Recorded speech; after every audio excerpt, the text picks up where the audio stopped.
Thank you, everyone. Hello. That was hard-hitting journalism you saw in The Owl. I didn't know you were going to show photos of me from high school. I have some surprises. Yeah, it's not really fair. You can't do it for President Biden because the technology wasn't invented when he was in high school. It's not really fair.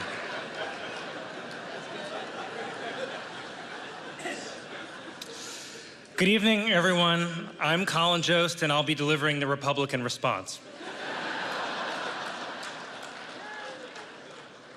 I'll be honest with you, I don't have a lot of time. I need to get back to New York because I'm juror number 5 on a big trial. Trump's lawyer took one look at me and he's like, he's gotta be on our side.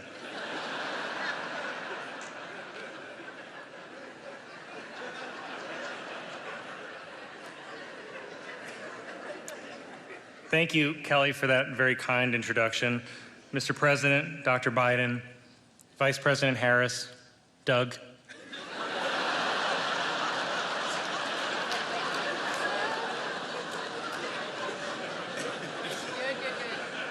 Doug, as you can tell from all the comments about my wife, I'm also used to being the second gentleman.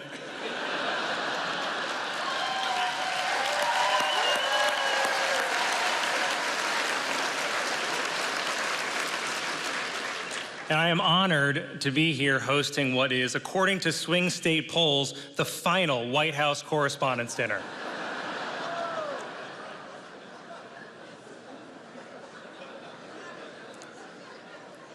I hope that tonight will be a night to remember for most of us.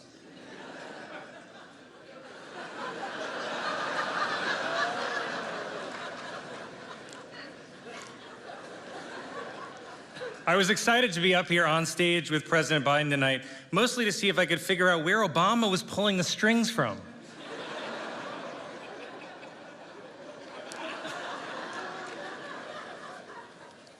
I have to admit, it's not easy following President Biden. I mean, it's not always easy following what he's saying, like.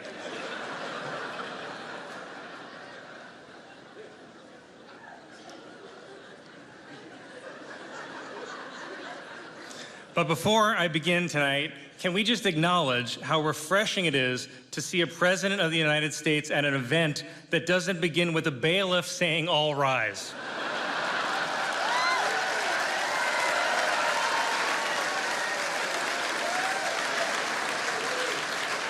And I would like to point out, it's after 10 p.m., Sleepy Joe is still awake,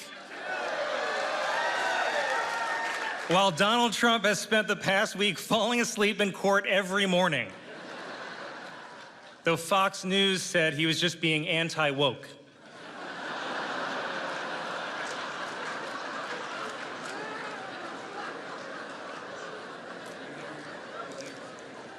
We are all here tonight at Nerd Prom. Well, Matt Gaetz is at regular prom, but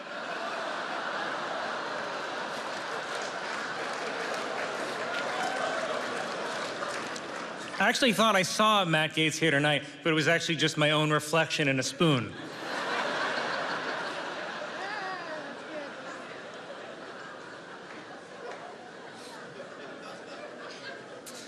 Like many of you here tonight, I pretend to do news on TV.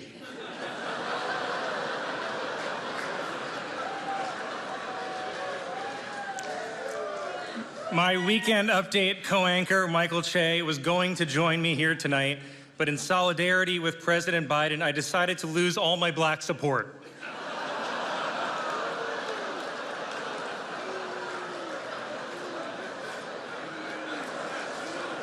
Che told me to say that, and I'm just realizing I was set up.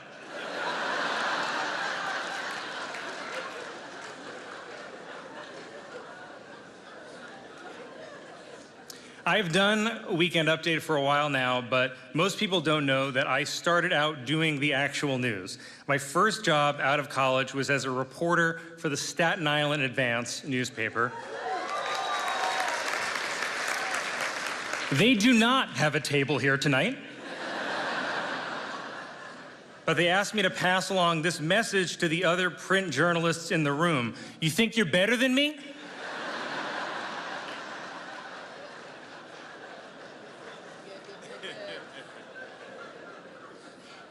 By the way, I want to point out, when I worked at the Staten Island Advance, we had a daily circulation of 100,000. The Washington Post would kill for that.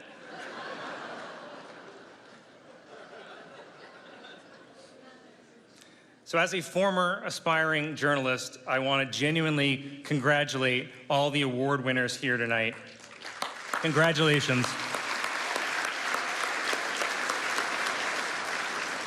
The Correspondents Association provides scholarships to promising young journalism students who may one day be sent off to cover dangerous geopolitical hotspots like Columbia University.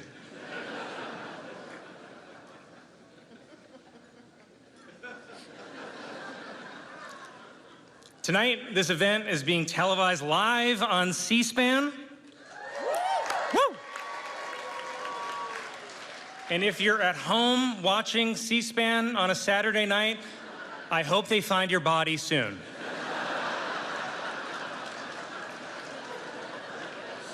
Before your cats get to it.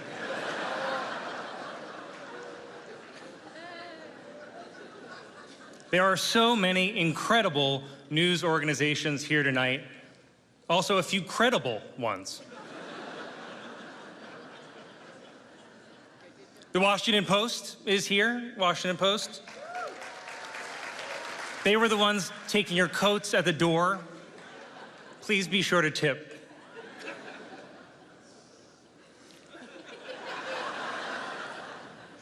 Fox News is here tonight. It's the end of an era. Rupert Murdoch stepped down at Fox News, which is strange. I didn't think there was a step down from Fox News.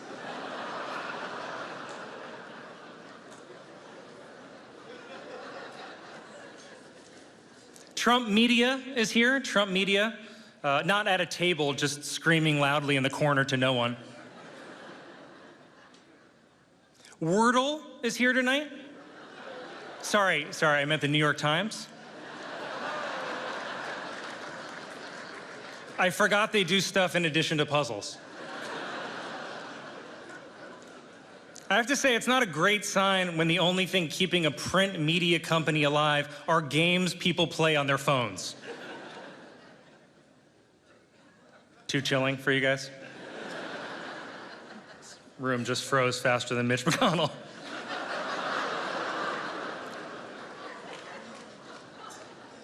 And I have to say, apologies to the Times, but as a Staten Islander, I still get all my news from the New York Post. Thank you. The only paper where the front page always has the same 200-point font, whether the headline is World War III to start tomorrow or Central Park owl dead in building collision.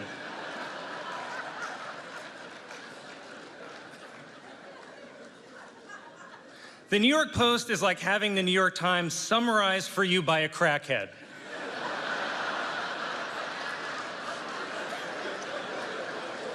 The Times will say, a border deal continues to evade Congress, and the Post is like, these Mexicans are taking my stuff.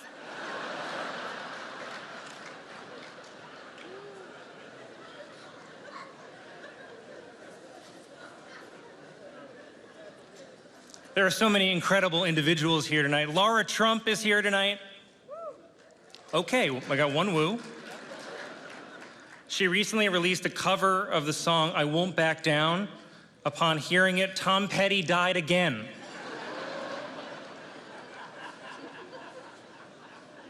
I can't believe I'm saying this to a member of the Trump family, but maybe stick to politics?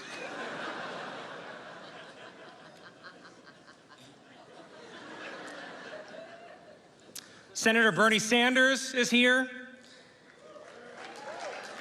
because he's not the type to pass up a free hot meal.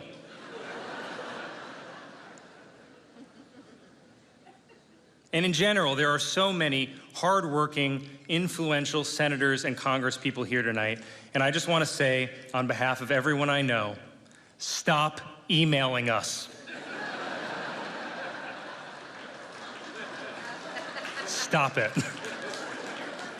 We get it. Democracy is on the line.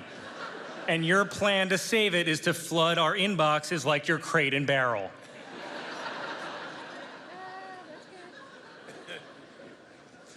It's also wonderful to be back in Washington. I love being in Washington. The last time I was in D.C., I left my cocaine at the White House. Luckily, the president was able to put it to good use for his State of the Union.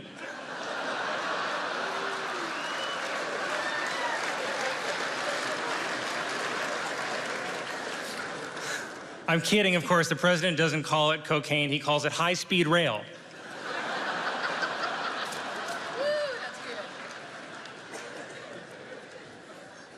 By the way, can you blame the guy for turning to cocaine? He must be exhausted, orchestrating 4 separate trials against his rival, rigging the Super Bowl, and gearing up to steal a second election. Wow.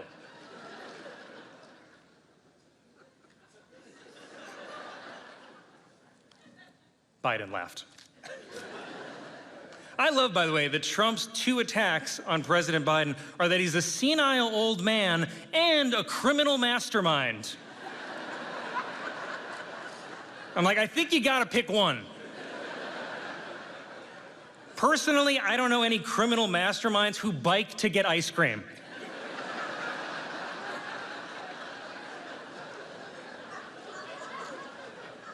Also, it's not like Trump himself is young and sharp. I'm not saying both candidates are old, but you know Jimmy Carter is out there thinking, I could maybe win this thing.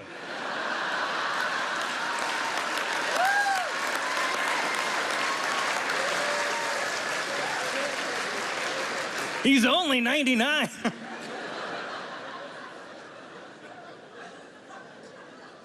There is an election. There's an election 6 extremely long months from now. So let me see if I can summarize where this race stands at this moment. The Republican candidate for president owes $500 million in fines for bank fraud and is currently spending his days farting himself awake during a porn star hush money trial, and the race is tied?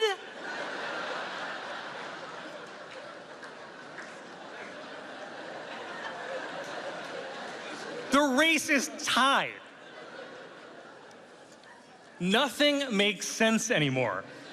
The candidate, who is a famous New York City playboy, took abortion rights away, and the guy who's trying to give you your abortion rights back is an 80-year-old Catholic. How does that make sense?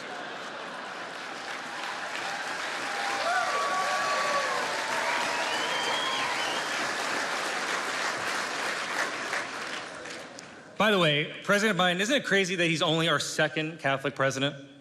And what's even crazier is that in just a few short months, we'll have our 3rd in RFK Jr.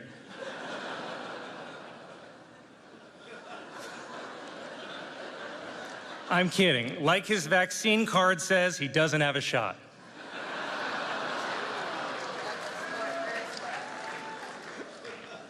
Everything feels strange now. By a lot of measures, President Biden is having a very successful first term, but people don't seem to realize it.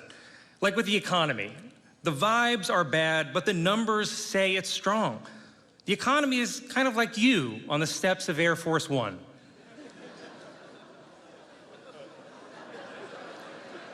It feels like it's stumbling, but there is somehow upward progress.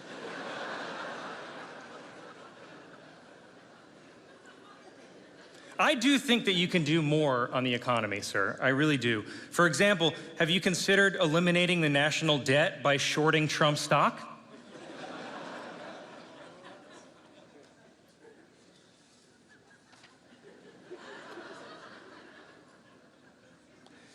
People keep asking if our lives are better than they were 4 years ago. Of course they are. 4 years ago, we didn't have online sports gambling. What more do you need? By the way, that's probably what's keeping the economy afloat. Online gambling and Taylor Swift. Without those, we'd be in a recession right now.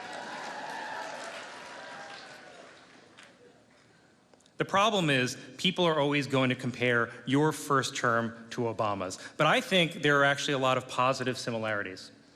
You both made big strides in healthcare. Obama got us out of a recession. You got us out of a pandemic. Obama got bin Laden. You got OJ.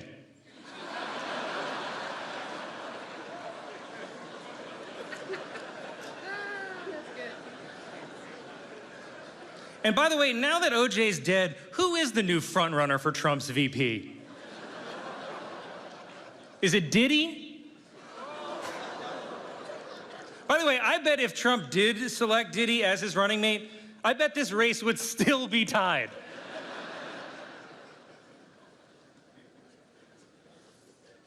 I think even some Democrats say that they are underwhelmed, but I think they're just not living in reality. Manage your expectations, people. It's like tonight. Sure, we all wish we were at the Waldorf right now, but we're at the Washington Hilton. And we have to make the best of it. Just be happy you're not at the airport Hilton.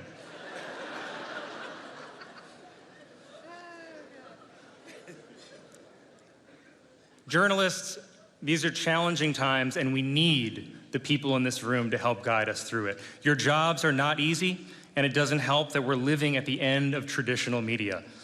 The gatekeepers are gone. Did you know that 90% of people now get their news exclusively from social media? And that must be true because I saw it in a random guy's TikTok. He was recording the video while driving a Toyota Corolla, but he seemed to know his stuff. Isn't it crazy, by the way, that TikTok could be outlawed in the US by the end of this year? That's a real shame, because we're gonna need TikTok to document who is storming the Capitol next January 6th.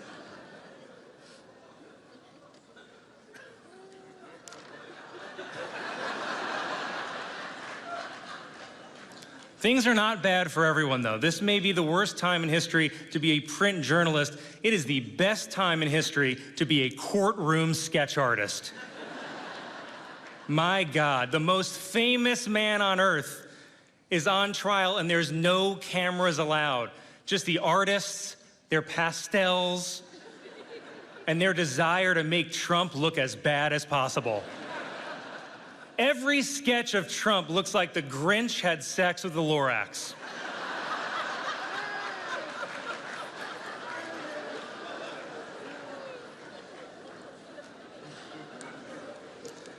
In closing, I would really like to take a moment to recognize all the print journalists in this room. Your words speak truth to power. Your words bring light to the darkness, and most importantly, your words train the AI programs that will soon replace you.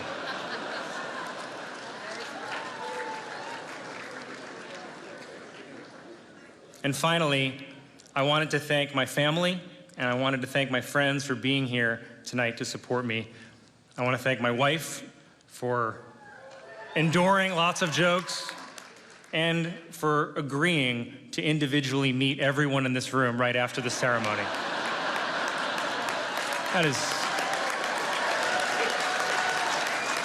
That's really special, honey. Thank you. Don't be shy. Come right up. She hates privacy.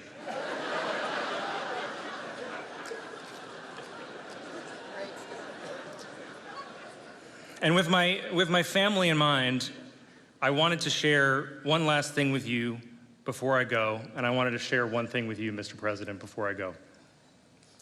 I lost my grandfather this year, as you alluded to, a firefighter, William Kelly. He's the reason that our son's middle name is William. He helped raise me growing up, and I would not be here today without him. My grandpa was a firefighter on Staten Island for 40 years. To make extra money for his family, he was a substitute teacher, and he painted houses. And since it's Staten Island, I should point out it's not like the Scorsese Irishman painting houses.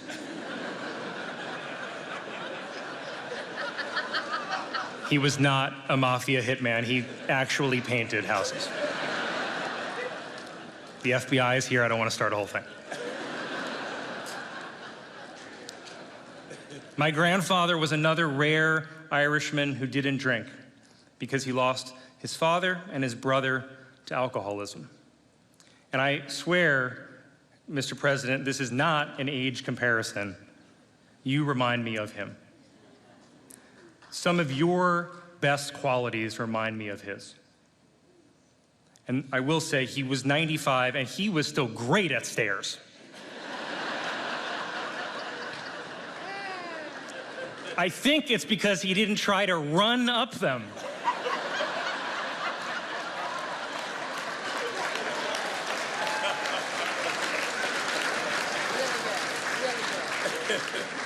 But the reason that I bring up my grandfather, and I don't know if you realize, Mr. President, but Staten Island firefighters are not normally your demographic. Staten Island voted about 70% for Trump in the last election, and the other 30% was for Giuliani.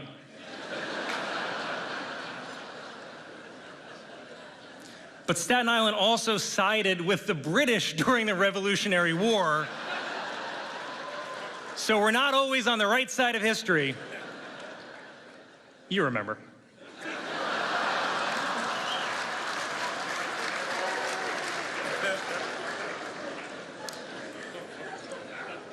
But my grandfather, a Staten Island firefighter, voted for you, Mr. President.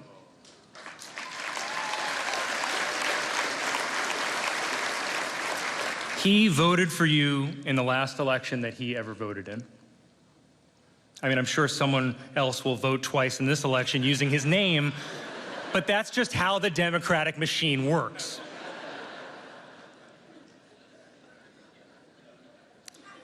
He voted for you, and the reason that he voted for you is because you're a decent man.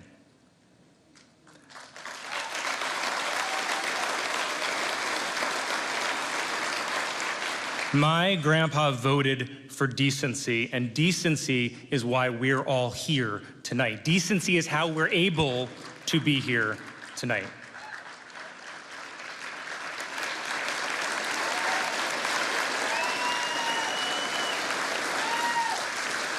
Decency is how we're able to make jokes about each other and one of us doesn't go to prison after.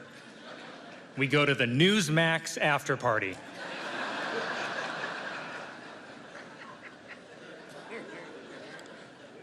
And when you look at the levels of freedom throughout history and even around the world today, this is the exception. This freedom is incredibly rare, and the journalists in this room help protect that freedom, and we cannot ever take that for granted.